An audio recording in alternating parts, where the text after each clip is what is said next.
Hi. മാർക്കറ്റിൽ invest ചെയ്യുന്ന സമയത്ത് നമ്മൾ റീറ്റെയിലേഴ്സ് ബേസിക് ആയിട്ട് വരുത്തുന്ന ഒരു മിസ്റ്റേക്ക് എന്ന് പറഞ്ഞാൽ നമ്മൾ പാസ്റ്റിലേക്ക് നോക്കുക എന്നുള്ള കാര്യമാണ്.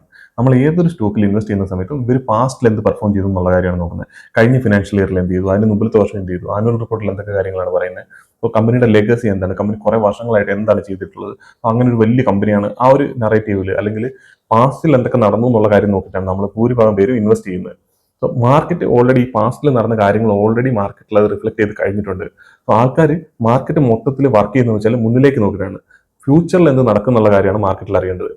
ഫ്യൂച്ചറിൽ ഈ കമ്പനികൾക്ക് നല്ല ഗ്രോത്ത് ഉണ്ട്. നമ്മൾ ഈ പാസ്റ്റിൽ നോക്കി ഇൻവെസ്റ്റ് ചെയ്യുന്നതുകൊണ്ടാണ് ഞാനൊക്കെ വരുത്തിയിട്ടുള്ള മിസ്റ്റേക്കാണ്. നമ്മൾ ഈ പാസ്റ്റിൽ നല്ല കമ്പനികളാണ്, കഴിഞ്ഞ വർഷം ഈ രീതിയിൽ ഗ്രോ ചെയ്തു, ഇത്രയും ബാക്ക് ഗ്രോത്ത് വന്നു, അങ്ങനെ വന്നു, അല്ലെങ്കിൽ ചാർട്ടിൽ ഈ രീതിയിൽ പെർഫോം ചെയ്തു, സോ അതുകൊണ്ട് ഒരു കമ്പനി ഇനിയും പെർഫോം ചെയ്യുന്നൊക്കെ ഒരു എക്സ്പെക്ടേഷൻ നമുക്ക് എപ്പോഴും വരാറുണ്ട്. സോ ഈ പാസ്റ്റിനെ നോക്കുന്ന നിർത്തിയിട്ട് നമ്മൾ ഫ്യൂച്ചറിലേക്ക് നോക്കി തുടങ്ങിയ നമ്മൾ ഇവിടെ വീഡിയോ ചെയ്യുമ്പോൾ നമ്മൾ എപ്പോഴും മാനേജ്മെന്റ് ഗൈഡൻസിനെ പറ്റിയിട്ടാണ് സംസാരിക്കാറ്, അല്ലെ ഫോർവേഡ് പിനെ പറ്റിയിട്ടാണ് സംസാരിക്കാറ്, അല്ലെ ഫോർവേഡ് പി വെച്ചിട്ട് പെഗ് റേഷ്യോ ആണ് നമ്മൾ കാൽക്കുലേറ്റ് ചെയ്യുന്നത്. ഫ്യൂച്ചറിൽ അല്ലെങ്കിൽ ക്യാപെക്സ് എന്ത് സ്പെൻഡ് ചെയ്യുന്നുണ്ട്, ഇവർ എക്സ്പാൻഷൻ എന്തെല്ലാം പ്ലാൻ ചെയ്യുന്നുണ്ട്, ഇങ്ങനത്തെ കാര്യങ്ങളാണ് നമ്മൾ നോക്കാറ്. നമുക്ക് ഇവർ അടുത്ത വർഷങ്ങളിൽ വരുന്ന വർഷങ്ങളിൽ ഇവർ ഏത് രീതിയിൽ ഗ്രോ ചെയ്യുന്നുള്ള കാര്യമാണ് നമുക്ക് അറിയേണ്ടത്. അതല്ലാതെ പാസ്റ്റിൽ ഇവർ ആരായിരുന്നു എന്നുള്ള കാര്യം നമുക്കൊരു വലിയൊരു മാറ്ററേ അല്ല. അതായത് നമ്മൾ ഇൻവെസ്റ്റ് ചെയ്യുമ്പോൾ നമ്മുടെ ഒരു ഡിസിഷൻ മേക്കിംഗിൽ ഒരു 10% പോലും ഈ പാസ്റ്റ് എന്ന് പറഞ്ഞൊരു കാര്യം വരില്ല. അതിപ്പോൾ അല്ലെങ്കിൽ മാനേജ്മെന്റ് ഫ്രോഡ് ആയിട്ടുള്ള മാനേജ്മെന്റോ അല്ലെങ്കിൽ ആ രീതിയിൽ എന്തെങ്കിലുമൊക്കെ അങ്ങനത്തെ രീതിയിൽ വളരെ നെഗറ്റീവ് ആയിട്ടുള്ള കാര്യങ്ങൾ എന്തെങ്കിലും ഉണ്ടെങ്കിൽ മാത്രമേ നമുക്കതൊരു അത് അവിടെ തന്നെ ആണെങ്കിൽ ഇവർ നല്ല രീതിയിൽ പെർഫോം ചെയ്യാൻ തുടങ്ങി കഴിഞ്ഞാൽ അത് ഓരോരുത്തർക്ക് സബ്ജക്റ്റീവ് ആയിട്ടുള്ള ഒരു കാര്യമാണ്. സോ നമുക്ക് ഈ പാസ്റ്റ് നോക്കുന്നത് നിർത്തിയിട്ട് ഫ്യൂച്ചറിലേക്ക് കമ്പനികളെ നോക്കി തുടങ്ങുക. ഇപ്പോൾ നമുക്ക് നോക്കാനാണെങ്കിലും കുറച്ച് ഈസി എന്ന് പറയുന്നത് പാസ്റ്റ് നോക്കുന്നതാണ്. അതുകൊണ്ട് തന്നെ നമുക്ക് ഈ സോഷ്യൽ മീഡിയയിലോ അല്ലെങ്കിൽ ബാക്കിയുള്ള മൊത്തം മീഡിയയിലോ എല്ലായിടത്തും നോക്കിയാലും എല്ലാവരും ഈ പാസ്റ്റിൽ നടന്ന കാര്യങ്ങളും എന്താ പറയുക, കമ്പനിയെ പറ്റി വീരവാദം പറയാന്ന് പറയും. അതായത് വെറുതെ പണ്ട് നടന്ന കാര്യങ്ങൾ എടുത്ത് പറഞ്ഞുകൊണ്ടേയിരിക്കുക. അതറിഞ്ഞിട്ട് നമുക്കൊന്നുമില്ല. ഇത് നമുക്ക് ഫോർവേഡിൽ ഫ്യൂച്ചറിലേക്കുള്ള കാര്യം അറിയണമെന്നുണ്ടെങ്കിൽ നമ്മൾ കുറച്ചും കൂടെ ഡീപ്പായിട്ട് അതിനകത്ത് ഇറങ്ങിയാൽ നമുക്കത് മനസ്സിലാക്കി എടുക്കാനായിട്ട് പറ്റുള്ളൂ. ആ ഫോർവേഡിലേക്ക് നടക്കാൻ ഫ്യൂച്ചറിൽ എന്ത് നടക്കുന്നോ അതിനെയാണ് മാർക്കറ്റ് ഇന്നിവിടെ മാർക്കറ്റിന്റെ പ്രൈസിൽ നമുക്ക് റിഫ്ലക്ട് ചെയ്തുകൊണ്ടിരിക്കുന്നത്. സോ അത് ഫ്യൂച്ചറിൽ നടക്കുന്ന കാര്യങ്ങൾ അറിയണമെന്നുണ്ടെങ്കിൽ ഈ മാനേജ്മെന്റിനെ കൃത്യമായിട്ട് ഫോളോ ചെയ്യേണ്ടതുണ്ട്, കമ്പനിയെ കൃത്യമായിട്ട് ഫോളോ ചെയ്യേണ്ടതുണ്ട്. അതിനുശേഷം ഇപ്പോൾ മാനേജ്മെന്റ് പല കാര്യങ്ങളും പറഞ്ഞിരിക്കും, പക്ഷേ ഇവർ ഇത് കൃത്യമായിട്ട് എക്സിക്യൂട്ട് ചെയ്യുന്നുണ്ടെന്നുള്ള കാര്യം നമ്മൾ ശ്രദ്ധിക്കേണ്ടതായിട്ടുള്ള കാര്യം. അത് നമ്മുടെ ഉത്തരവാദിത്തമാണ്. നമ്മൾ ഫ്യൂച്ചറിൽ ഇത് എക്സ്പെക്ട് ചെയ്തിട്ട് ഇൻവെസ്റ്റ് ചെയ്തിട്ട് നമ്മൾ ഇനി 1 വർഷം കഴിഞ്ഞ് നോക്കാൻ, 2 വർഷം കഴിഞ്ഞ് നോക്കാനൊക്കെ പറഞ്ഞിട്ട് ഇൻവെസ്റ്റ് ചെയ്താൽ ഞാൻ നേരത്തെ പറഞ്ഞിട്ടുണ്ട്, ചിലപ്പോൾ നമ്മൾ വരുമ്പോഴത്തേന് അങ്ങനെ ഒരു സ്റ്റോക്ക് പോലും ഉണ്ടായെന്ന് വന്നു. അങ്ങനെ സ്റ്റോക്ക് പോലും ചിലപ്പോൾ കണ്ടെന്ന് വരില്ല. കാരണം നമ്മൾ അതുപോലത്തെ ചെറിയ കമ്പനികളിലായിരിക്കും മിക്കവാറും ഈ ഒരു ഹൈ ഗ്രോത്ത് നമ്മൾ എക്സ്പെക്ട് ചെയ്യുന്നെങ്കിൽ ഇൻവെസ്റ്റ് ചെയ്യേണ്ടി വരിക.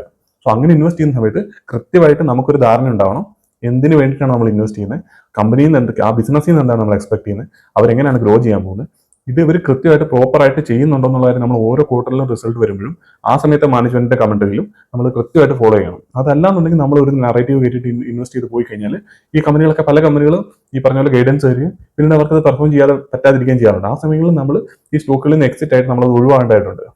സോ നമ്മൾ പറഞ്ഞു വന്ന പോയിന്റ് എന്താണെന്ന് വെച്ചാൽ ഫ്യൂച്ചറിൽ കമ്പനിയിൽ എന്തൊക്കെ ഫ്യൂച്ചറിൽ നടക്കാൻ സാധ്യതയുണ്ട് അതിന് നോക്കിയിട്ടാണ് മാർക്കറ്റിൽ ക്യാഷ് റിട്ടേൺസ് ജനറേറ്റ് ചെയ്യുന്ന ആളുകൾ ഇൻവെസ്റ്റ് ചെയ്യുന്നത്. അപ്പോൾ ആ രീതിയിൽ ഇൻവെസ്റ്റ് ചെയ്താലേ നമുക്കും ഈ റിട്ടേൺസ് ജനറേറ്റ് ചെയ്യാൻ പറ്റുള്ളൂ. അതല്ലാന്നുണ്ടെങ്കിൽ നമ്മൾ പാസ്റ്റിൽ പെർഫോമൻസ് നോക്കിയിട്ട് ഇപ്പോൾ ഇൻവെസ്റ്റ് ചെയ്യും, ഓൾറെഡി ആ സ്റ്റോക്കിന്റെ പ്രൈസിൽ അത് റിഫ്ലക്ട് ചെയ്ത് കഴിഞ്ഞിട്ടുണ്ട്.